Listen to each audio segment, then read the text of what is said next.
Hello दोस्तों, आपका स्वागत है हमारे YouTube channel smart study classes में। आशा करते हैं आप लोग इस महामारी में भी स्वस्थ और मस्त होंगे।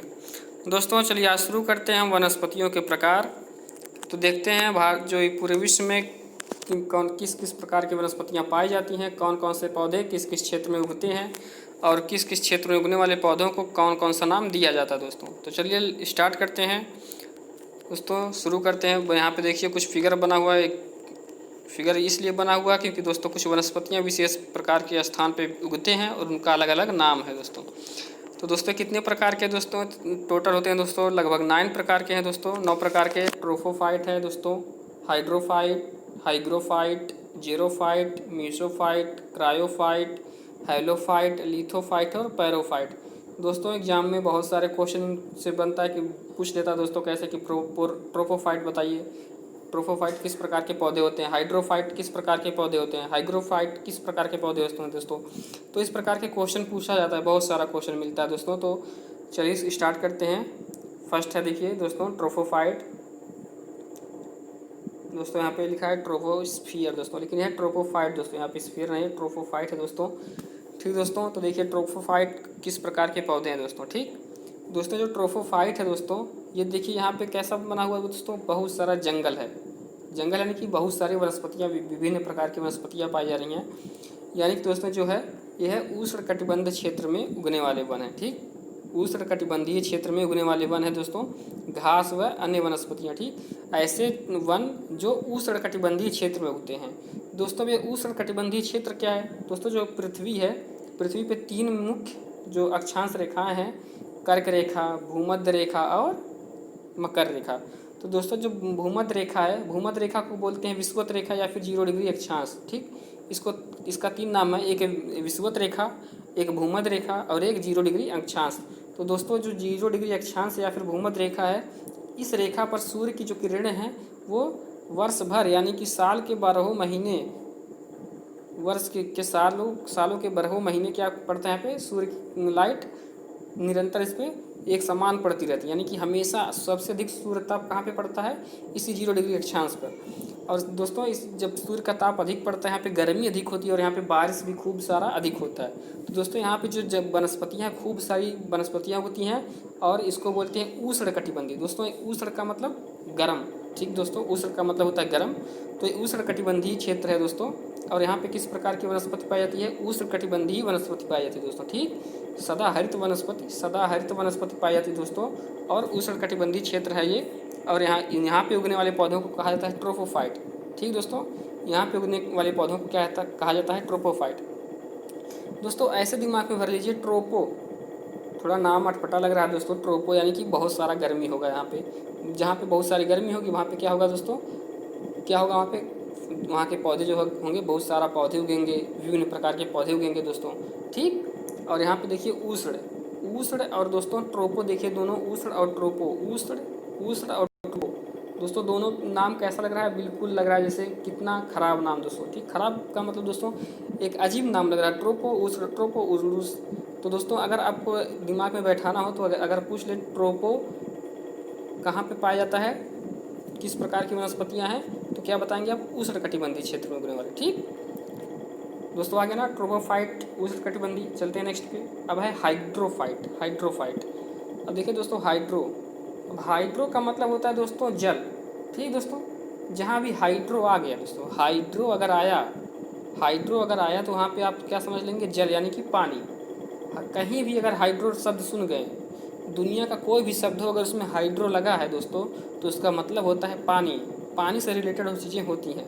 अब पूछ दिया हाइड्रोफाइट किस प्रकार की वनस्पतियाँ हैं, अब वनस्पतियाँ पूछ लिया। अब हाइड्रोफाइट, हाइड्रो का मतलब पानी और वनस्पतियाँ का मतलब किस प्रकार की? ऐसी वनस्पतियाँ जो पानी में उगे दोस्तों। ठीक, तो हाइड्रोफाइट का मतलब पानी में उगने वाली वनस्पतियाँ। ठीक, अब पानी में कहाँ उगती हैं? जो जल की सतह पे। ठीक दोस्तों, देखिए यहाँ पे जल के ऊपरी सतह पर उगने वाली वनस्पतियाँ क्या कहलाती हैं? हाइड्रोफाइट दोस्तों। ठीक, जल के ऊपरी सतह पर उगने वाली वनस्पतियाँ क्या है? हाइड्रोफाइट दोस्तों। ठीक, आ रहा समझ में दोस्तों? हम बता रहे हैं हाइड्रो का मतलब क्या होता है? हाइड्रो का मतलब पानी, हाइड्रो का मतलब पानी। अब पानी में उगने वाली वनस्पतियों को क्या कहा जाता है? हाइड्रोफाइट।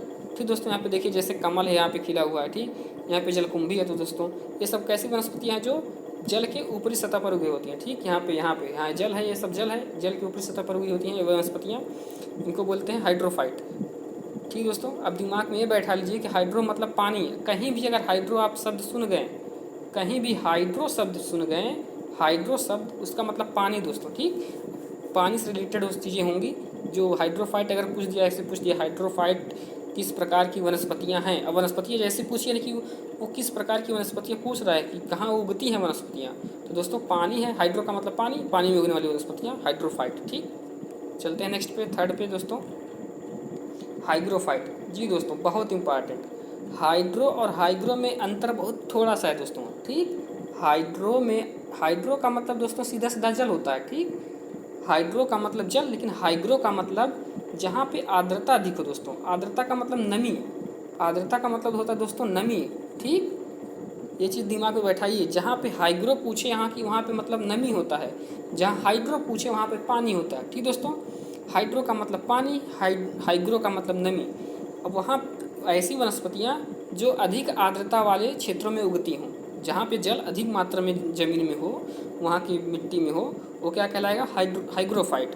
ठीक दोस्तों, जैसे कच्छ कारण है, या फिर गुजरात का जो कच्छ एरिया है दोस्तों, गुजरात का जो कच्छ एरिया है वो कैसा है, बहुत दलदली है दोस्तों। वहाँ बहुत अधिक मतलब ज़मीन, उसकी मिट्टी में बहुत अधिक पानी मिलता है दोस्तों। ठीक, तो वहाँ पे उगने वाली वनस्पतियों को क्या कहा जाता है, हाइग्रोफाइट। ऐसी वनस्पतियाँ वहीं पर ही नहीं, दुनिया के कहीं भी आप चले जाइए, दुनिया की कोई भी मिट्टी हो, जिस मिट्टी में अधिक जल मिलेगा, जहाँ पे अधिक आर्द्रता होगा, आर्द्रता का मतलब नमी आप समझिए दोस्तों। ठीक, जहाँ पे अधिक आर्द्रता होगा, अधिक नमी होगी, वहाँ पर उगने वाले पौधे क्या कहलाएंगे, हाइग्रोफाइट। ठीक दोस्तों, एक चीज़ आपने दिमाग में बैठा लीजिए कि हाइग्रो जब पूछेगा, हाइग्रो का मतलब होता है नमी, नमी या फिर इसका संस्कृत नाम आर्द्रता होता है दोस्तों। बहुत ज़्यादा ये यूज किया जाता है आर्द्रता। और दोस्तों जो हाइग्रो होता है, हाइग्रो ये नमी या आर्द्रता, और जो हाइड्रो होता है, हाइड्रो उसका मतलब क्या होता है, जल। जब पूछ दे हाइड्रो तो इसका मतलब जल, और जब पूछ दे हाइग्रो इसका मतलब नमी या फिर आर्द्रता। ठीक दोस्तों, तो अगर हाइग्रोफाइट पूछा तो अधिक आर्द्रता वाले क्षेत्र में पाए जाने वाले वनस्पति। ठीक, ये होता है हाइग्रोफाइट। ठीक दोस्तों, चलते हैं नेक्स्ट पे, लिखा है जीरोफाइट। ठीक दोस्तों, जीरोफाइट क्या है दोस्तों, अब जीरोफाइट का मतलब तो दोस्तों रेगिस्तान। ठीक, रेगिस्तान, कौन सा रेगिस्तान, रेगिस्तान दो प्रकार का होता है, एक उष्णकटिबंधीय रेगिस्तान यानी कि गर्मी के कारण जहाँ पे रेगिस्तान हो गया हो, और एक ऐसा रेगिस्तान जो ठंडे प्रदेशों में रेगिस्तान पाया था। ठीक दोस्तों, रेगिस्तान आप लोगों को नहीं मालूम होगा शायद, लेकिन रेगिस्तान दो प्रकार के होता है, एक शीतकालीन रेगिस्तान जो जहाँ पे अधिक मतलब ठंड पड़ता है वहाँ का रेगिस्तान, जहाँ ठंड पड़ता है वहाँ पे बारिश नहीं होती दोस्तों। ठीक, और दोस्तों एक चीज़ जान लीजिए, रेगिस्तान बनता कैसे, पहले यही समझिए, रेगिस्तान कैसे बनता है, जहाँ पे बारिश नहीं हो, यानी कि जहाँ पे जल की मात्रा बहुत कम हो, वहाँ क्या पड़ जाता है, जहाँ जल मिट्टी में होगा ही नहीं, तो वहाँ की मिट्टी कैसी होती है, रेगिस्तानी दोस्तों। ठीक, अब जल नहीं पाया जाएगा तो रेगिस्तान बन जाएगा। अब जल दो कारणों से नहीं होगा, एक तो बहुत ज़्यादा गर्मी पड़े, जैसे आपका वहाँ का राजस्थान में है दोस्तों। ठीक, तो राजस्थान में भी क्या होता है, वहाँ पे पानी बहुत कम बरसता है, जिसके कारण वहाँ की पूरी मिट्टी रेगिस्तानी हो गई। और एक लद्दाख का क्षेत्र, भारत का ही लद्दाख का क्षेत्र, वहाँ ठंड बहुत अधिक पड़ता है और वहाँ बारिश नहीं होती, जिसके कारण वहाँ की मिट्टी रेगिस्तानी हो गई। तो ये शीत कटिबंधीय रेगिस्तान है, और एक है उष्णकटिबंधीय रेगिस्तान। तो जीरोफाइट वो होते हैं जो उष्णकटिबंधीय मरुस्थल होते हैं। ठीक, यानी कि गर्मी के कारण जहाँ मरुस्थल हो जाते हैं, जहाँ की ज़मीनें मरुस्थलीय ज़मीनें में परिवर्तित हो जाती हैं, उसको बोलते हैं उष्णकटिबंधीय मरुस्थल। और उस मरुस्थल में उगने वाले पौधों को क्या बोलते हैं, जीरोफाइट। ठीक दोस्तों, जीरोफाइट बोलते हैं उष्णकटिबंधीय मरुस्थल में उगने वाले पौधों को दोस्तों। ठीक, अगला है मेसोफाइट। ठीक दोस्तों, मेसोफाइट यह शीतोष्ण कटिबंधीय प्रदेशों के टैगा वनस्पतियाँ। अब देखिए टैगा वनस्पतियाँ क्या होती हैं दोस्तों। अब टैगा वनस्पतियाँ हमेशा कहाँ पाई जाएंगी, शीतोष्ण कटिबंधीय में, मतलब शीत भी हो, वहाँ शीत अधिक मात्रा मतलब ठंड, शीत का मतलब ठंड अधिक मात्रा में पड़े, और वहाँ पे हल्की फुल्की गर्मी भी पड़े। ऐसा नहीं कि सिर्फ ठंड ही पड़े, गर्मी पड़े, क्योंकि शीत, देखिए यहाँ पे लिखा शीतोष्ण, यानी कि शीत प्लस उष्ण, शीत प्लस उष्ण मिलके बना क्या, शीतोष्ण। तो जहाँ पे हल्की मतलब ठंडी अधिक मात्रा में पड़े, वहाँ पे थोड़ा बहुत गर्मी भी पड़े, वो एरिया कहा जाता है शीतोष्ण प्रदेश। ठीक है दोस्तों, अब मीसोफाइट वो पौधे होते हैं जो शीतोष्ण प्रदेश में उगते हैं दोस्तों। ठीक, शीतोष्ण प्रदेश क्या है, वहाँ की वनस्पतियों को बोला जाता है टैगा वन। ठीक, टैगा वन बोलिए या फिर क्या बोलिए, शंकुधारी वन भी बोलते हैं दोस्तों। ठीक, टैगा वन को बोलते हैं शंकुधारी वन। ठीक दोस्तों, ऐसे वन जो शंकुधारी यानी कि शंकु के आकार के पौधे पाए जाते हैं जिन वनों में, उनको बोलते हैं शंकुधारी वन या फिर टैगा वन दोस्तों। ठीक, और टैगा वन कहाँ पे पाया था दोस्तों, ये हम आपको बता रहे हैं दोस्तों। टैगा वन ये आपकी पृथ्वी है दोस्तों, पृथ्वी है और ये दोस्तों उत्तरी ध्रुव। ठीक, ये इतना उत्तरी ध्रुव है दोस्तों। ठीक, इसको समझ लीजिए नॉर्थ पोल है, और नॉर्थ पोल के चारों तरफ दोस्तों, ठीक, 40 से 70 डिग्री के बीच में, ठीक, 40 टू 70 या फिर 50 टू 70 डिग्री के बीच में जो अक्षांश रेखाएं हैं दोस्तों, ठीक, ये 40 टू 70, ठीक दोस्तों, वो वहाँ पे पाई जाती हैं कौन सी वनस्पतियाँ, टैगा वनस्पतियाँ। यानी कि वहाँ शीत भी पड़ती है, यानी कि ठंड बहुत अधिक मात्रा में पड़ती है, और वहाँ पे गर्मी भी पड़ती है, इसलिए उसको बोला जाता है शीतोष्ण कटिबंधीय प्रदेश। और उन प्रदेशों में जो वनस्पतियाँ पाई जाती हैं वो कैसी पाई जाती हैं, शंकुधारी वनस्पतियाँ, जिनको बोलते हैं टैगा वनस्पतियाँ। और दोस्तों ये जो मीसोफाइट है दोस्तों, मीसोफाइट वो होता है शीतोष्ण कटिबंधीय प्रदेशों के टैगा वन। ठीक, आया बात समझ में। चलते हैं नेक्स्ट पे दोस्तों। लिखा है क्रायोफाइट। एग्जाम में पूछ दिया जाएगा कि क्रायोफाइट वनस्पतियाँ किस प्रकार की वनस्पतियाँ हैं। तो दोस्तों बताना है कि ये वनस्पतियाँ ऐसी हैं जो टुंड्रा प्रदेशों में पाई जाती हैं दोस्तों। टुंड्रा प्रदेश, हम बताएं टैगा प्रदेश, ये कहा जा रहा है टुंड्रा प्रदेश। तो दोस्तों एक चीज़ समझ लीजिए दोस्तों, ठीक, ये टुंड्रा क्या है और टैगा क्या है दोस्तों। ये जो टैग हम बताएं कि ये टैगा, ये है नॉर्थ पोल, समझ लीजिए इतना नॉर्थ पोल है। ठीक, नॉर्थ पोल पे दोस्तों कोई भी पोल हो, या नॉर्थ पोल हो या फिर साउथ पोल हो, क्या होता है वहाँ पे बहुत अधिक मात्रा में सर्दी पड़ती है। क्यों पड़ती है सर्दी अधिक, क्योंकि वहाँ पे सूर्य की रोशनी बहुत कम मात्रा में पहुँच पाती है दोस्तों। ठीक, अब सूर्य की रोशनी नहीं पहुँचेगी वहाँ पे, अधिकतर प्रकाश नहीं पहुँचेगा। आपको सबको पता है कि वहाँ पे पोलों पे 6 महीने का दिन 6 महीने का रात होता है दोस्तों। जब सूर्य की रोशनी इतनी कम पड़ेगी कि 6 महीने रात का सामना करना पड़ता है उन क्षेत्रों को, तो वहाँ पर ठंडी ही पड़ेगी।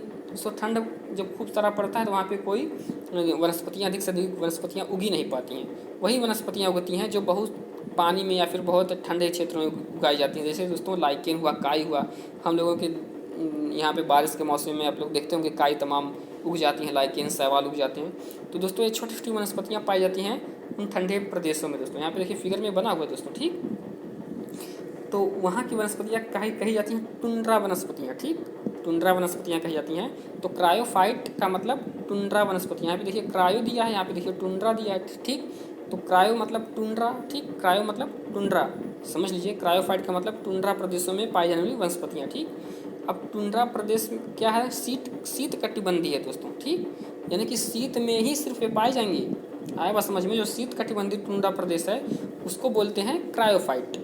ठीक दोस्तों, जैसे काई लाइकेन को क्या बोला जाएगा कि ये क्रायोफाइट वाले पौधे हैं, यानी कि ये ऐसे पौधे जो टुंड्रा वनस्पतियाँ पाई जाती हैं, ऐसे पौधे जो टुंड्रा क्षेत्र में उगते हैं, ऐसी वनस्पतियाँ जो शीत कटिबंधी वनस्पतियाँ होती हैं, उनको कहा जाता है क्रायोफाइट। ठीक, आया बात समझ में दोस्तों। हम दो चीज़ यहाँ पे बता दी हैं दोस्तों।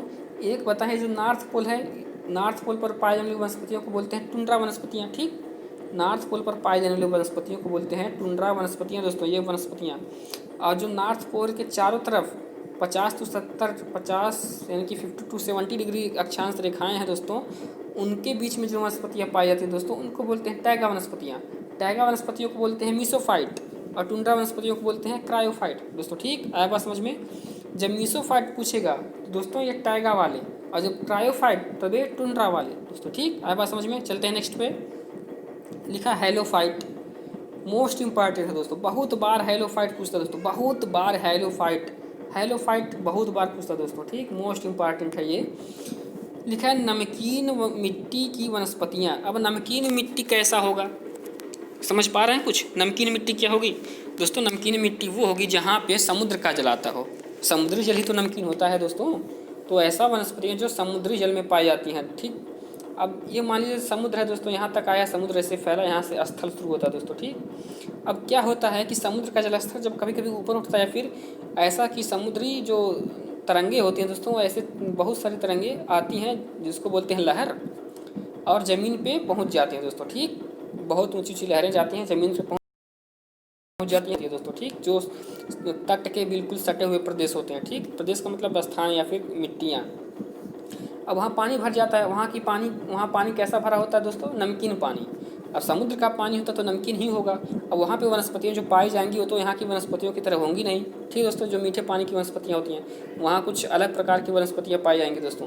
तो उन वनस्पतियों को बोलते हैं मैंग्रोव वन। वहाँ जो वनस्पतियाँ होती हैं उनको बोलते हैं मैंग्रोव वन, और इन प्रकार के मैंग्रोव वनों को बोलते हैं हैलोफाइट।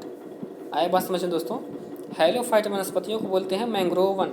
आया समझ में? अगर पूछ ले कि हैलोफाइट किस प्रकार की वनस्पतियां हैं तो आप लोग ऑप्शन में देखेंगे नमकीन मिट्टी वाली वनस्पतियां। आया बात समझ में? ये भी लगाएंगे, या फिर अगर ऑप्शन में हो मैंग्रोव वन को तो मैंग्रोव वन लगाएंगे। आया बात समझ में?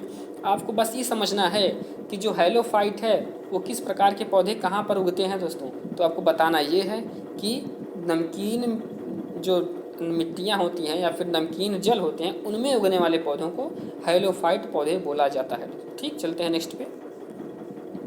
लिथोफाइट, ये भी बहुत इंपॉर्टेंट है दोस्तों। लिथोफाइट मोस्ट इम्पॉर्टेंट है दोस्तों। ठीक, अब देखिए बहुत सारे बातें हो गई ऊपर दोस्तों, हम लोग कर चुके हैं। जैसे पानी में उगने वाली वनस्पतियाँ, ज़मीन पे उगने वाली वनस्पतियाँ, वर्षा क्षेत्र में उगने वाली वनस्पतियाँ दोस्तों। ठीक, और नमकीन क्षेत्र में उगने वाले पौधे और रेगिस्तान में उगने वाले पौधे। लेकिन तो चट्टानों पे उगने वाले पौधों की बात हम नहीं किए। तो दोस्तों जो चट्टानों पर उगते हैं पौधे, चट्टान का मतलब पहाड़ों पर्वतों। ठीक, आप लोग कभी गए होंगे दोस्तों घूमने ऐसे पर्वत पर दोस्तों, जैसे कहीं भी पर्वत हो कोई भी पहाड़ हो तो देखते होंगे जो चट्टान होते हैं, पत्थर होते हैं, उनके बीच में कुछ वनस्पतियाँ इस प्रकार से उगाती हैं। ठीक दोस्तों, वो भी बहुत विषमताओं का सामना करना पड़ता है उन लोगों को भी, तब जाके इस प्रकार से वनस्पतियाँ उगती हैं दोस्तों। तो इनको क्या बोला जाता है दोस्तों? तो इस प्रकार की वनस्पतियों को हम क्या बोलते हैं? तो दोस्तों इनको ही हम लोग बोलते हैं लिथोफाइट। आए बात समझ में? लिथोफाइट क्या है दोस्तों? जो कठोर चट्टान पे उगती हैं दोस्तों। ठीक, अब यहाँ पे लिखा है लिथो। लिथो में एक शब्द है दोस्तों थ, और पत्थर में भी एक शब्द है थ दोस्तों। ठीक, अब कंपेयर कर लीजिए दोस्तों आप एक दूसरे की। लिथो मतलब पत्थर और पत्थर मतलब चट्टान। लिथो मतलब पत्थर, पत्थर मतलब चट्टान, और जो चट्टानों पर उगने वाली वनस्पतियाँ हैं उनको बोलते हैं लिथोफाइट। ठीक दोस्तों, आए बात समझ में? क्रायोफाइट हम बता दिए कौन सा है। क्रायोफाइट बताए ना दोस्तों हम, पहला तो बताए हैं दोस्तों मीसोफाइट, एक बताएं मीसोफाइट। मीसोफाइट का मतलब क्या होता है दोस्तों? जो टैगा प्रदेश हैं, ठीक, टैगा प्रदेशों में उगने वाले वनस्पतियाँ उनको बोलते हैं मीसोफाइट। क्रायोफाइट का मतलब क्या होता है? जो टुंड्रा प्रदेशों में उगते हैं। ठीक दोस्तों, जो टुंड्रा प्रदेशों में उगते हैं उनको बोलते हैं क्रायोफाइट। और हाइलोफाइट क्या होता है? जो नमकीन क्षेत्रों में उगते हैं। लिथोफाइट क्या होता है? जो कठोर चट्टानों पे उगते हैं। अब दोस्तों लिखा है पायरोफाइट। पायरोफाइट क्या होता है? अग्नि प्रतिरोधक वनस्पतियाँ। ऐसी वनस्पतियाँ, कुछ हमारे वर्ड में ऐसी वनस्पतियाँ पाई जाती हैं दोस्तों जो क्या होती हैं, उनमें आग लगाने से जल्दी आग नहीं लगता। जैसे आपका रेशम ही हो गया दोस्तों, ठीक, कॉटन का कपड़ा हो गया। कॉटन का कपड़े में आप अगर आग लगाएंगे तो अपेक्षाकृत जल्दी आग नहीं लगता दोस्तों। ठीक, उसमें बहुत धीरे से धीरे आग पकड़ता है। लेकिन अगर यही कपड़ा, जैसे आप लोग कहते हैं टेरिकॉट का कपड़ा हुआ या फिर लायलान का कपड़ा हुआ, उन सब में बहुत जल्दी से आग पकड़ लेता है दोस्तों। तो ऐसी वनस्पतियाँ पाई जाती हैं कुछ जिनमें आग बहुत कम पाई जाती हैं, और इन्हीं वनस्पतियों को बोला जाता है पायरोफाइट दोस्तों। करंट में दोस्तों बहुत ज़्यादा पूछा जा रहा है पायरोफाइट को दोस्तों। ठीक, क्योंकि ये पायरोफाइट बहुत कम लोग अभी संज्ञान में हैं इसके, और इसलिए बहुत ज़्यादा पूछा जा रहा है पायरोफाइट क्या होता है दोस्तों। ठीक, तो आप लोग समझ लीजिए कि पायरोफाइट क्या होता है? अग्नि प्रतिरोधक वनस्पतियाँ। ऐसी वनस्पतियाँ जिनमें अग्नि बहुत धीरे धीरे मात्रा में लगता है, बहुत जल्दी उसमें आग नहीं पकड़ता दोस्तों। ठीक, आया बात समझ में? दोस्तों एक बार रिवीजन कर लेते हैं पूरा टोटल। दोस्तों पहला है ट्रोफोफाइट। ट्रोफोफाइट का मतलब उष्णकटिबंधीय क्षेत्र में उगने वाली वनस्पतियाँ। उष्णकटिबंधीय क्षेत्र में दोस्तों समझ लीजिए कि बारिश बहुत ज़्यादा होती है, तापमान बहुत अधिक होता है, वहाँ बहुत अधिक मात्रा में वनस्पतियाँ पाई जाती हैं। तो इन वनस्पतियों को बोलते हैं, बहुत घने जंगल वहाँ पाए जाते हैं दोस्तों। तो इन्हीं प्रकार के वनस्पतियों को बोलते हैं ट्रोफोफाइट दोस्तों। ठीक, दूसरा हाइड्रोफाइट। हम बताएं हाइड्रो का मतलब क्या होता है? जल। हाइड्रो का मतलब जल, और जल में पाई जाने वाली वनस्पतियों को क्या बोला जाएगा? हाइड्रोफाइट। ठीक दोस्तों, हाइग्रोफाइट। हाइग्रोफाइट का मतलब हम बताएं आर्द्र, आर्द्रता। हाइग्रो मतलब आर्द्रता, आर्द्रता का मतलब नमी। ठीक दोस्तों, नमी से अब जिन मिट्टी में नमी अधिक मात्रा में पाई जाएगी दोस्तों उसको बोलते हैं हाइग्रो। और ठीक दोस्तों, अब हाइग्रोफाइट का मतलब अधिक आर्द्रता वाले क्षेत्रों में पाई जाने वाली वनस्पतियाँ। ठीक दोस्तों, वो होता है हाइग्रोफाइट। है जीरोफाइट। जीरोफाइट क्या होता है दोस्तों? उष्णकटिबंधीय मरुस्थल में। अब ये आप छोड़ दीजिए कि उष्णकटिबंधीय मरुस्थल, दिमाग में रखिए कि मरुस्थलों में उगने वाली वनस्पतियों को बोलते हैं जीरोफाइट। ठीक, सीधे सीधे आप लोग दिमाग में रखिए कि जो मरुस्थलों में पाए जाते हैं, डेजर्ट में जो वनस्पतियाँ उगती हैं उनको बोलते हैं जीरोफाइट दोस्तों। ठीक, अगला है मीसोफाइट। मीसोफाइट का मतलब दोस्तों जो शीतोष्ण कटिबंधीय क्षेत्रों में टैगा वनस्पतियाँ, ठीक दोस्तों। टैगा वनस्पतियाँ सबको पता है कैसी ही वनस्पतियाँ, शंकुधारी वनस्पतियाँ, ठीक। शंकुधारी वनस्पतियों को बोलते हैं टैगा वनस्पतियाँ। तो शंकुधारी वनस्पतियों को बोलते हैं टैगा वनस्पतियाँ, और ये वनस्पतियाँ जिस क्षेत्र में उगते हैं उनको बोलते हैं मेसोफाइट दोस्तों, ठीक। चलते हैं नेक्स्ट पे। लिखा है क्रायोफाइट, वो था टैगा प्रदेश में उगने वाली वनस्पतियाँ। ये है टुंड्रा प्रदेश में उगने वाली वनस्पतियाँ, ठीक। टुंड्रा क्षेत्र में जो वनस्पतियाँ उगती हैं, यानी कि ध्रुवों पर, सीधा सीधा अर्थ लगाइए, ध्रुवों पर जो वनस्पतियाँ पाई जाती हैं उनको बोलते हैं क्रायोफाइट दोस्तों, ठीक। हाइलोफाइट क्या है दोस्तों, हम अभी को बताए हैं कि नमकीन मिट्टी में पाए जाने वाली वनस्पति, यानी कि जो ऐसे क्षेत्र जो समुद्र के किनारे हों, ठीक, जो समुद्री जल जिन क्षेत्रों में जाता हो उनको बोलते हैं हेलोफाइट दोस्तों, ठीक। ऐसे पौधे जो समुद्री जल में उगते हैं, ठीक, मिट्टी पे ही उगे लेकिन उनमें समुद्री जल का पानी जाता हो, उसको बोलते हैं हेलोफाइट दोस्तों, ठीक।